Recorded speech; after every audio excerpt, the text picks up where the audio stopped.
बिस्मिल्लाहिर्रहमानिर्रहीम, अस्सलाम वालेकुम एंड हेलो एवरीवन। आज मैं बना रही हूँ हैदराबादी कूटा मटन। आप बिलीव करें इतने मज़े का जायकेदार होता है ये कि एक दफ़ा बनाएंगे और बार बार बनाएंगे। इसमें हम कीमा यूज़ नहीं करते, हम मटन ही यूज़ करते हैं। उसको डिफरेंट तरीके से कूट पाट के एक बहुत ही मज़ेदार सा कूटा मटन बनाऊँगी मैं आपके सामने। तो चलें मैं पहले आपको इसके इंग्रेडिएंट्स दिखा देती हूँ और उसके बाद हम अपनी बनाई स्टार्ट करते हैं। And if you like my recipes, please don't forget to like, share and subscribe to my channel. तो देखें, मटन कूटा जो होता है हैदराबादी, उसके लिए मैंने यहाँ पर लिया है हाफ़ kg मटन और इसको बिल्कुल साफ़ सुथरा कर लिया है। और 3 मैंने मीडियम साइज़ के अनियन लिए हैं, इसको थिनली स्लाइस किया है। थोड़ा सा हरा धनिया है, कुछ पुदीना है और उसके अलावा यहाँ से 15 से 20 आप हरी मिर्चें ले लें according to your taste. 2 tablespoon दही, 2 टेबलस्पून जिंजर गार्लिक पेस्ट और 2 टेबलस्पून ही मैंने लिया है कच्चा पपीता। उसके अलावा जो मसाले जाएंगे, यहाँ 1.5 टेबलस्पून मैंने लिया है भुना कुटा धनिया, ज़ीरा और काली मिर्चें। 1 टीस्पून है हल्दी पाउडर, 1 टीस्पून गरम मसाला पाउडर और ऑलमोस्ट 1 टीस्पून या सॉल्ट टू टेस्ट ले सकते हैं आप। तो ये सारी चीज़ें जाएंगी हमारी हैदराबादी कूटा मटन में। तो चलें मैं इसको बनाना स्टार्ट करती हूँ। सबसे पहले जो ये हमारा मटन है ना, इसको मैंने अच्छी तरह धोकर बिल्कुल खुश्क करके रखा है। अब इसमें ये कुछ चीज़ें हम मिलाते हैं। इंग्रेडिएंट्स मैंने आपको दिखा लिए थे, जैसे दही था 2 टेबलस्पून, ये डाल लें। 2 टेबलस्पून जिंजर गार्लिक पेस्ट डाल लें। 2 टेबलस्पून कच्चा पपीता वगैरह डाल दें और इसके अलावा डालें आप इसमें हरी मिर्चें और हरा धनिया और पुदीना। हरी मिर्चों के लिए आप ये ध्यान रखें कि इसमें अगर आपको तेज़ नहीं पसंद तो हरी मिर्चें थोड़ी कम कर लें, लेकिन इसमें टेस्ट बेसिकली हरी मिर्चों से आता है। तो पहले मैं इसे ग्राइंड कर लेती हूँ, लेकिन हमें इसे ना कोर्सली ग्राइंड करना है, जैसे बिल्कुल थिन जो पेस्ट होता है ना वैसा नहीं बनाना, या बिल्कुल ही पतला पतला सा कीमा नहीं बना देना, लेकिन इसको ऐसे ग्राइंड करना है कि थोड़ा सा चलाएं और ये जब सा कूट सा लगे ना कि कूट गया है और इस तरह हुआ है, क्योंकि हम यहाँ पर अपना बट्टा तो यूज़ नहीं करने वाले ना, सिल में तो नहीं यूज़ करने वाले। तो हम इसमें इस तरह पीसेंगे कि थोड़ा सा ये पीस भी जाए और थोड़ा सा ये साबित भी रहे। ये देखिए मैं आपको दिखा रही हूँ ना, इस तरह ग्राइंड कर लें और हाफ़ एन आवर के लिए ढककर इसको फ्रिज में रख दें। अब मैं इसको पकाना स्टार्ट करती हूँ। एक पैन लिया है, पैन में मैंने डाला है हाफ़ कप ऑयल, क्योंकि पहले हम अपने अनियन को फ्राई करने वाले हैं। इसमें सारा अनियन डाल दें। आप देख सकते हैं कि अनियन काफ़ी सारा है। अगर आपके पास छोटे अनियन हैं तो आप थोड़ा ज़्यादा ले लें। मैंने 3 मीडियम साइज़ के अनियन लिए थे।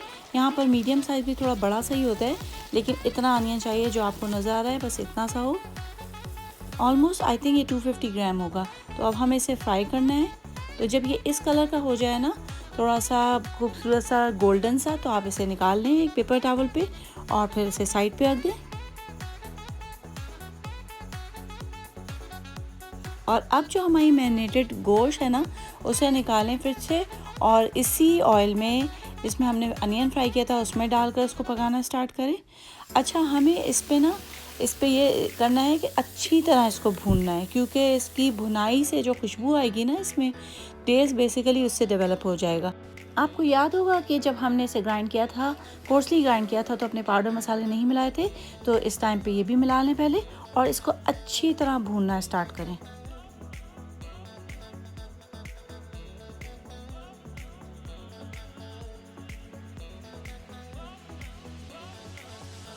अच्छा, भूनने के दरमियान आपको इसमें बिल्कुल पानी नहीं ऐड करना, क्योंकि जो हमने इसमें सारा कुछ डाला है ना, दही, अदरक, लहसुन और कच्चा पपीता और इवन गोश्त का अपना भी पानी रिलीज़ होगा। तो पानी हमें डालने की ज़रूरत नहीं है। अभी आप देखते जाएं, भूनते भूनते ही इसका पानी निकलना शुरू हो जाएगा और उस पानी को हमें फिर बाद में पकाना है इस तरह कि मैं इसको ढक कर पकाऊंगी पानी के साथ, ताकि जो पानी भी खुश्क हो जाए और गोश्त भी अच्छी तरह गल जाए। तो ढक कर पकाने वाली मैं इसमें 10 मिनट। और अब देखिए ये 10 मिनट हो गए हैं और इसका पानी अब काफ़ी हद तक खुश्क हो गया है। बस थोड़ा सा जो और है, इसको आप चूल्हे को अब आप तेज़ कर लें। अच्छा, मैं आपको बताना भूल गई थी, पहले मैंने इसको मीडियम आंच पे किया था, अब मैं इसको दोबारा हाई फ्लेम पे ले आई हूँ और अब हम इसको हल्का फुल्का सा और मिला लें। बस इस हिलाने मिलाने में इसका जो थोड़ा बहुत पानी रहता था ना, वो भी बिल्कुल खुश्क हो जाएगा। और इस दरमियान हम कुछ और चीज़ें ऐड करेंगे अपनी।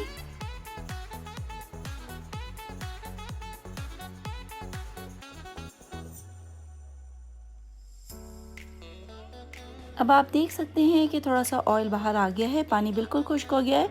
तो इस वक्त आप मिलाएं जो हमने फ्राई किए थे अनियन, वो थोड़ा सा अनियन रख छोड़ें ताकि हम उसके ऊपर से गार्निशिंग कर सकें। थोड़ा सा हरा धनिया पुदीना भी डाल लें और थोड़े से ऊपर गार्निशिंग के लिए वो भी रख लें।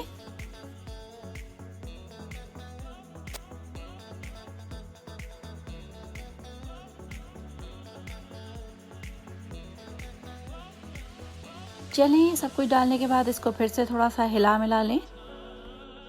बेसिकली हरे मसाले पे बहुत काम होता है, हरा धनिया, पुदीना, हरी मिर्चें। हमने इसमें रेड चिली बिल्कुल ऐड नहीं किया, आप देखें। लेकिन इतने मज़े का ये गोश्त होता है, मैं आपको बता नहीं सकती। आप इसे ज़रूर एक दफ़ा ट्राई करें। वैसे भी हैदराबादी खाने जो होते हैं ना, वो बेमिसाल होते हैं। तो चलें, हमारी भुनाई वनाई हो गई। अब मैं आपको इसको दिखाती हूँ कि ये मैंने वैसे ही ढक दिया था, ढकने की कोई ज़रूरत नहीं है, बस डिस्प्ले करने के लिए। तो ये देखें, मेरा मज़ेदार सा हैदराबादी मटन जो है, कूटा मटन बिल्कुल रेडी है। बहुत ही जायकेदार, बहुत ही मज़ेदार होता है। आप एक दफ़ा ज़रूर ट्राई करें और मुझे ज़रूर बताएं कि आपको ये मज़ेदार सा हैदराबादी मटन कूटा कैसा लगा। Thank you.